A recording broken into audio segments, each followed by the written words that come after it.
అదే మరి ఎప్పటికప్పుడు సీజన్లో ట్యాంకులు కానీ అక్కడ ఉండేటన్ని కూడా క్లీన్ చేయించడం, క్లోరినేషన్ కూడా సరిగా వేయడం, బ్లీచింగ్ పౌడర్ ఇలాంటివన్నీ కూడా సరిగా ఉపయోగించడం, పరిశుభ్రంగా పెట్టడం, ఇవన్నీ వీరి బాధ్యత.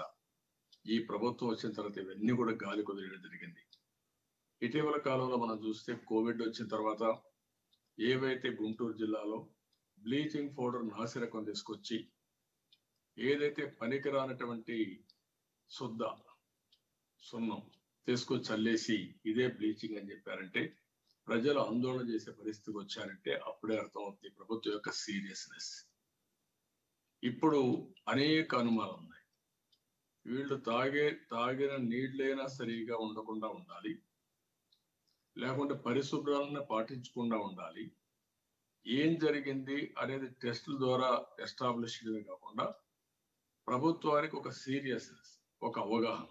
నేను అడుగుతున్న ఈ ముఖ్యమంత్రి, నేను చాలాసార్లు చెప్పాను, అవగాహన లేని ముఖ్యమంత్రి, బాధిత రాహిత్యంగా ప్రవర్తించే ముఖ్యమంత్రి, ఎప్పుడు కూడా సిస్టమ్స్ ని కాపాడుకోవాలని ఆలోచించకుండా ఇష్టానుసారంగా చేసే పరిస్థితికి వచ్చారు.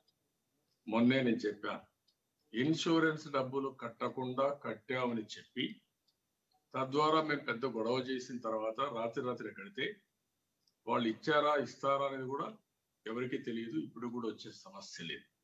అంటే ఒక సిస్టమ్ని అక్కడ కొలాప్స్ చేశారు. గవర్నమెంట్ ఆఫ్ ఇండియా వాటా, రాష్ట్ర ప్రభుత్వం వాటా